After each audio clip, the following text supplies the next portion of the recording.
BX1 ⁇ L'invité de Fabrice Grosfilet. Notre invité, c'est Henri Simons, le directeur de l'Atomium, directeur depuis 20 ans et directeur jusqu'à la fin du mois. Je ne me trompe pas, Henri Simons? Oui, pas directeur de 20 ans, directeur depuis 14 ans et avant ça, j'étais président du conseil d'administration. Ouais, et vous êtes donc en fin de mandat, ça veut dire que dans quelques semaines, vous passerez le relais? Dans quelques semaines, je passe le relais et c'est là que s'achève aussi une carrière politique qui a commencé comme député et comme échevin et puis la rénovation de l'Atomium et là s'achève et je pense que le travail de l'Atomium a été fait avec dynamisme et je pense qu'il va se poursuivre avec dynamisme avec ceux qui reprennent la direction. Alors, c'est l'occasion de faire un petit bilan, mais je vais quand même vous interroger d'abord sur l'actualité. On est en pleine pandémie, ça veut dire que le tourisme est à zéro ou presque. Comment ça se passe pour l'Atomium? On peut quand même le visiter et il faut quand même envisager d'avoir des visites donc de touristes belges et non plus de touristes étrangers. Ça change beaucoup de choses pour vous? On a des touristes belges en majorité maintenant, quelques étrangers quand même. On ouvre du vendredi au lundi, 4 jours centrés sur le week-end. Évidemment, les chiffres ne sont pas bons parce qu'il n'y a pas de tourisme, mais nous voulons quand même être présents. Et à partir du début des vacances de Pâques, nous ouvrons 7 jours sur 7 et nous espérons pouvoir continuer à ouvrir 7 jours sur 7 après de manière à redémarrer la machine grâce effectivement au vaccin et aux nouvelles dispositions sanitaires qui existent dans le pays. Oui, ça veut dire que pendant les vacances de Pâques, si on souhaite visiter l'Atomium, ça sera possible. Il y a des bonnes conditions de sécurité. On peut garantir à ceux qui seraient tentés que c'est pas un nid à virus et qu'on respectera les distances, les masques, etc. Ah, il n'y a aucun problème, tout le monde a un masque, on a des masques à donner aux gens qui auraient oublié l'heure ou qui tomberaient. On ne met pas plus de personnes qu'il ne faut dans la distanciation du public et manifestement le public est très content de visiter l'Atomium. Avec moins de monde, finalement, c'est peut-être sympathique, c'est peut-être pas très bon pour l'équilibre économique, mais c'est sûrement très bien pour les visiteurs qui arrivent. Alors ce monument emblématique qui représente la ville de Bruxelles à lui tout seul, vous lui voyez encore un avenir, Henri Simons, ou est-ce que la pandémie qu'on est en train de traverser, le fait que le tourisme se ralentit, qu'on ne sait pas exactement si le tourisme international va reprendre, ça va obliger à repenser la position de l'Atomium, le public auquel il doit s'adresser, éventuellement ce qu'on peut voir à l'intérieur? Il faut repenser tout le tourisme, c'est-à-dire à la fois les salles de congrès, les grandes expositions qui se tiennent au Palais des Congrès ou au Ezel. Il faut repenser les hôtels. Donc il y a tout le changement. Mais pour nous aussi, effectivement, le tourisme prend une autre vigueur. Toutefois, nous avons, durant les congés de carnaval, ouvert 7 jours sur 7 et les chiffres étaient à 50%. Donc, finalement, ce n'était pas si mauvais. On sent quand même une envie de revenir voir l'Atomium dès qu'on le peut. Donc, il faut revoir les choses, mais en même temps, refaire un nouveau plan d'action. Et ça, les nouveaux dirigeants vont s'y mettre avec la présidence. Ouais. Sous votre direction, on sait qu'il y a eu d'importants travaux de rénovation et on sait que ce n'est pas gratuit de rénover l'Atomium. On avait des vieilles bouilles rouillées, c'est plus le cas aujourd'hui. C'est achevé, ce chantier-là. Vous pouvez partir la tête haute en vous disant j'ai sauvé le bâtiment et il a fière allure. On peut dire ça, oui. On a trouvé à ce moment-là l'argent qu'il fallait pour le trouver auprès du gouvernement fédéral, en partie de la ville de Bruxelles, et un emprunt fait par la SBL Atomium que nous remboursons encore.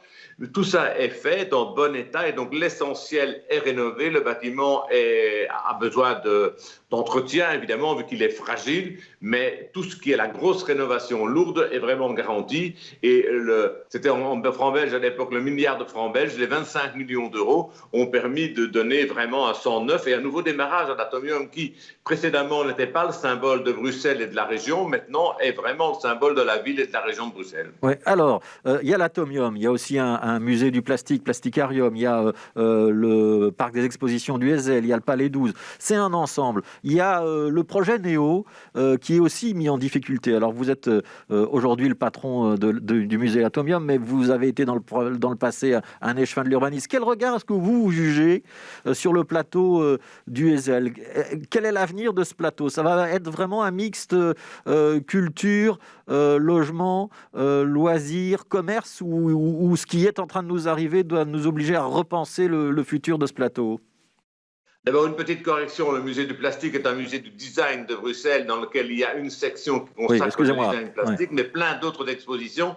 Et donc, il ne faut pas le limiter à cela. Bien évidemment, c'est un musée qui travaille avec le musée de Londres, le musée de New York et d'autres en termes de musée de design. Donc, il a pris sa place internationale. À côté de ça, bien sûr, le palais des expositions et alors l'avenir de Néo. Le maintien de Mini Europe, qui est très important en termes touristiques et de tickets conjoints avec nous, à souligner quand même, elle rouvre dans les jours qui viennent pour les vacances de Pâques. Et alors je pense, comme urbaniste, vu que vous me posez cette question-là, que le développement du ESL est tout à fait nécessaire. Des grands parkings à ciel ouvert, comme il y en a maintenant, avec une exploitation uniquement pour mettre des voitures, n'a pas de sens. Donc du logement, du commerce, un parc, des équipements collectifs sont nécessaires. La réflexion que je me pose, c'est que s'il faut du commerce, faut-il encore faire des centres commerciaux gigantesques de 80 000 mètres carrés? Je pense qu'il faut réfléchir l'enveloppe, étant donné que là, le Covid est intervenu sur les grandes surfaces. Il y a vraiment un débat qui se pose. Mais l'idée de développer le site avec du logement, des parcs et de l'équipement collectif, du commerce aussi, bien sûr, et du tourisme. Peut-être peut-il y avoir un hôtel et surtout il faut rénover les palais du ESL qui en ont bien besoin pour donner un nouveau départ à cette magnifique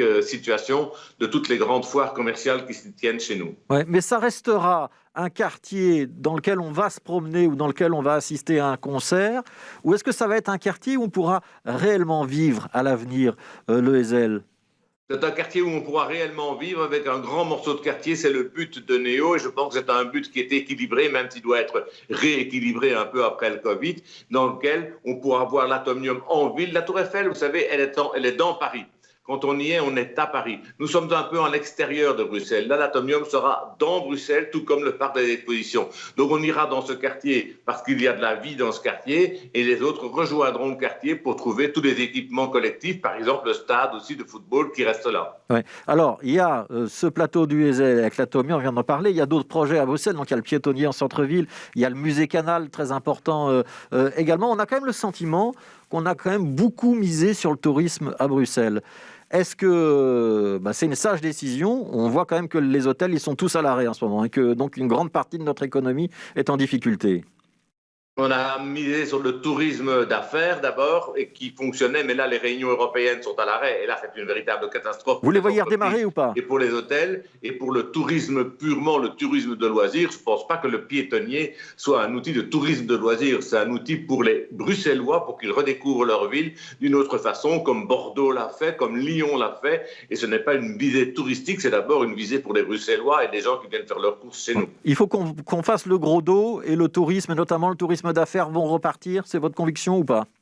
C'est ma conviction, mais avec une moindre ampleur parce qu'on a pris l'habitude de faire des réunions par Zoom ou par d'autres systèmes de communication qui vont rester en partie pour éviter les déplacements inutiles et les grands déplacements en avion. Donc le tour, ça va reprendre, mais ça va reprendre d'une autre façon, avec une autre intensité, ce qui n'est pas plus mal pour des raisons écologiques. Alors, un petit bilan quand même, Henri Simon. Vous avez commencé votre carrière, vous étiez écologiste, vous avez été député, vous avez été échevin de l'urbanisme, et puis vous êtes passé au Parti socialiste. Et puis vous êtes maintenant à la direction d'une institution culturelle.